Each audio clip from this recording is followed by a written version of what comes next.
Alright, so here's my ND Miata.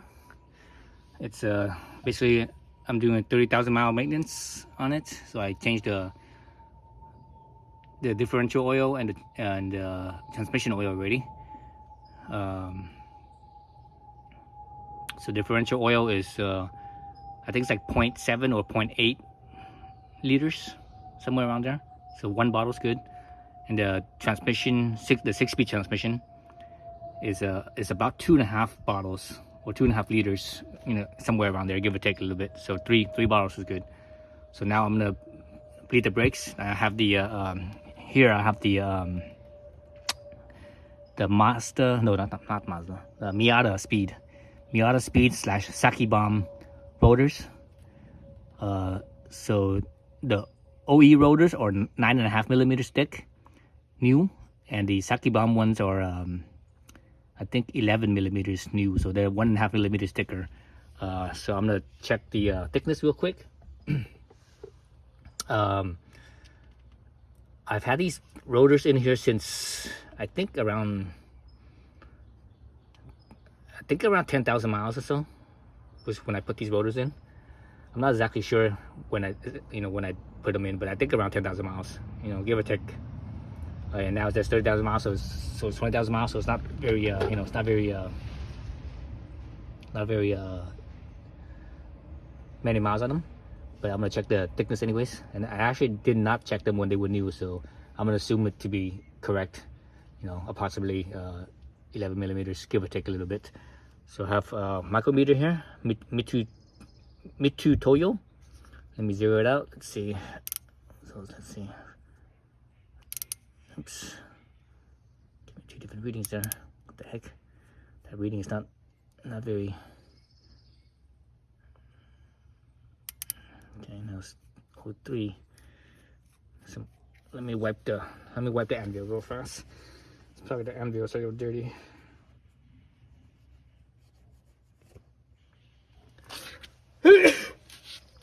Ooh, allergies. Let's see.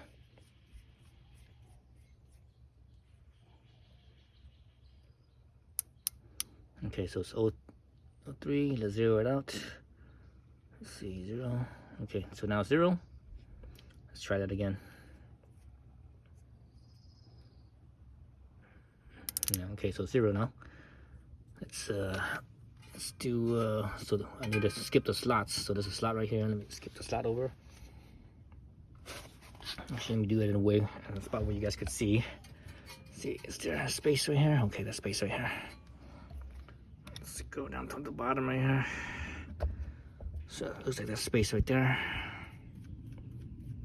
So again, this is new. It was 11 millimeters. Let's see what it is now.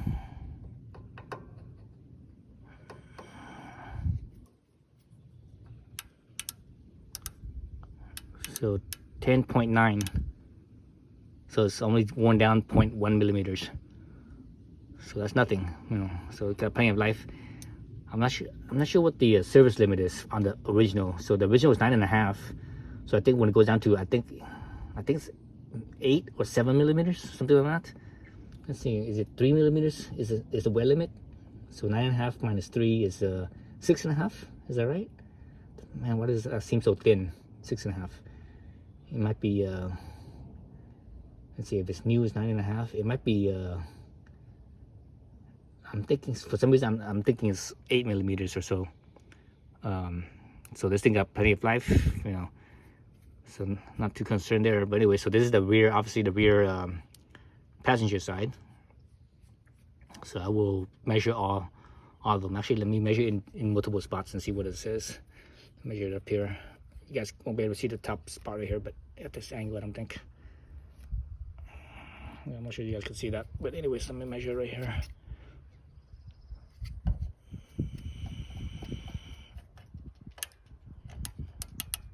So 10.888. So pretty close. So that's actually kind of expected, because it won't be perfectly uniform all the way around, right? Go back to the spot again right here.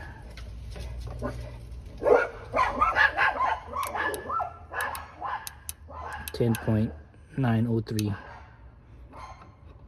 Let's try a couple of spots.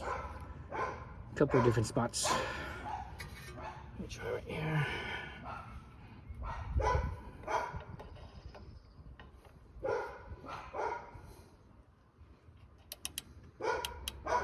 Ten point 10.89. Maybe right here as well.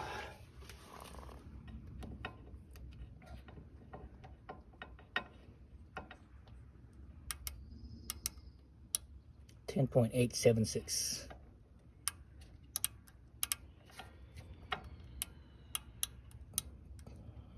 $10.886. So yeah, so that's what I expect. So different spots will be slightly, slightly off, and also not just different locations on the rotor, but like where in the rotor. So like, is it towards the outside right here, towards the middle, the center? It's all slightly different, and it's fine. That's normal. When the rotor wears, you see little grooves in it. If you run your finger across it, you can feel those grooves, right? And that's normal. So there's that difference in those grooves. That's what gives you your variation in thickness. So I'm gonna measure all 4 of them as I bleed the brakes. So I'm bleeding this corner first. When you bleed your brakes, you always bleed them from the farthest point where the reservoir is, where the master cylinder is. So the furthest point is the rear, because the brakes, the brake master cylinder is at the it's right in front of the driver, right? So the furthest point is the rear passenger, then the rear driver, then the front passenger, then the front driver. So that's the order to go in. So I'm gonna bleed them and when I take out the wheel, I will measure all of them, see where it's at. All right, so I just finished putting back the OEM Brembo, OEM Mazda Brembo brake pads up in the front. And here's I took out the older Brembo pads. These are not the Mazda OEM Brembo. These are like economy Brembo. These are like $50.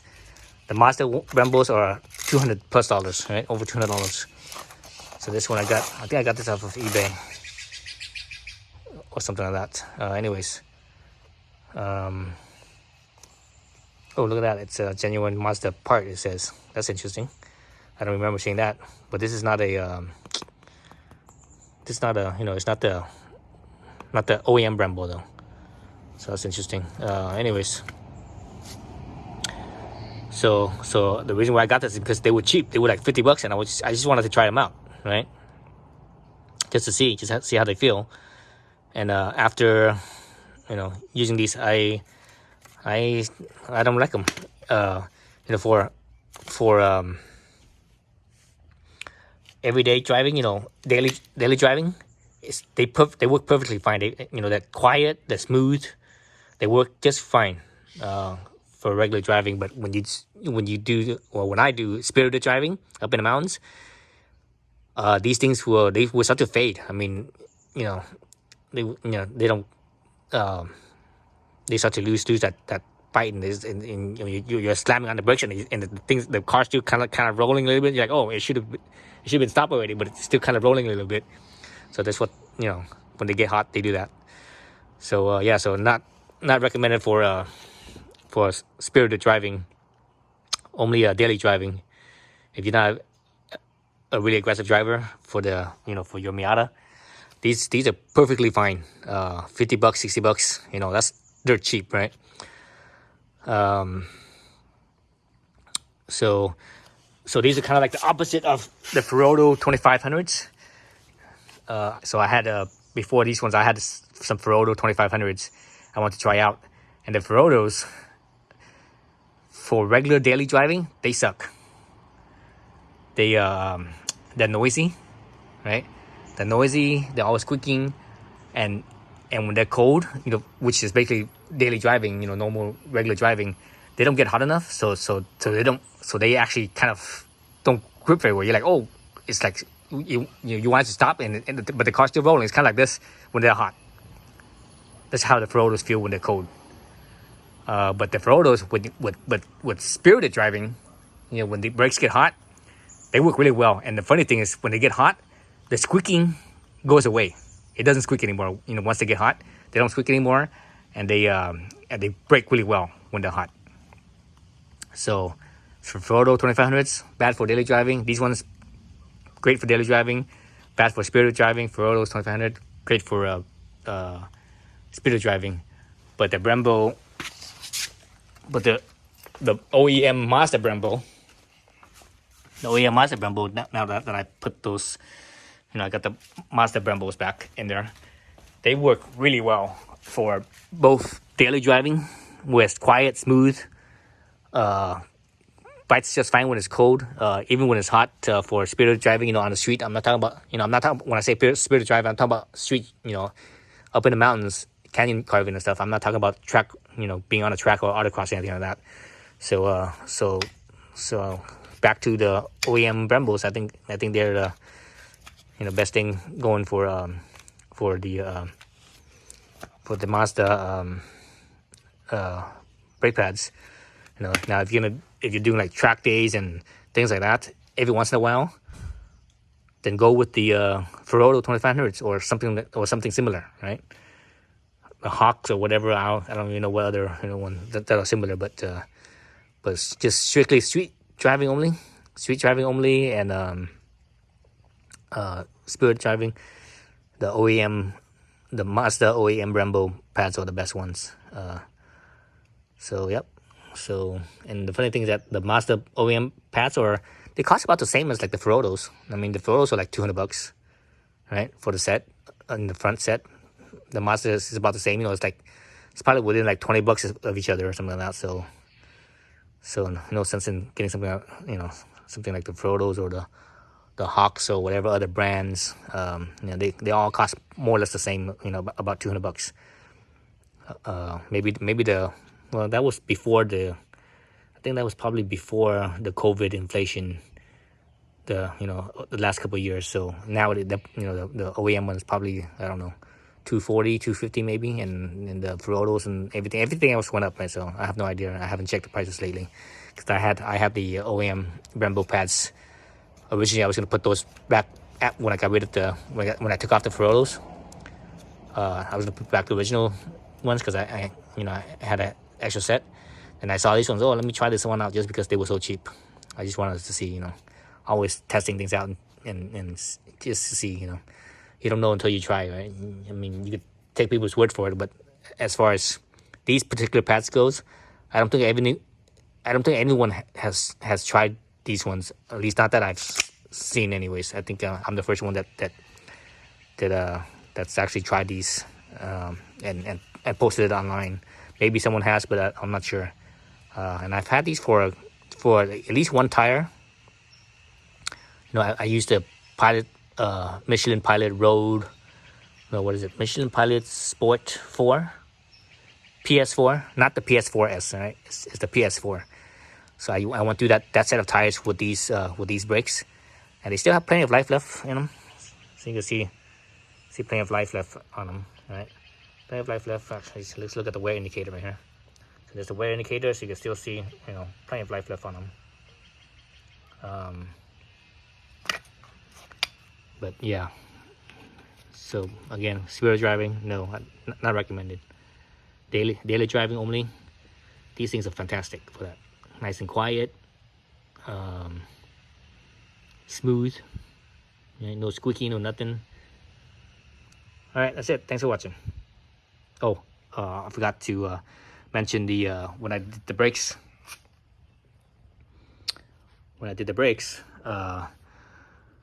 And I measured my, I have the Miata speed.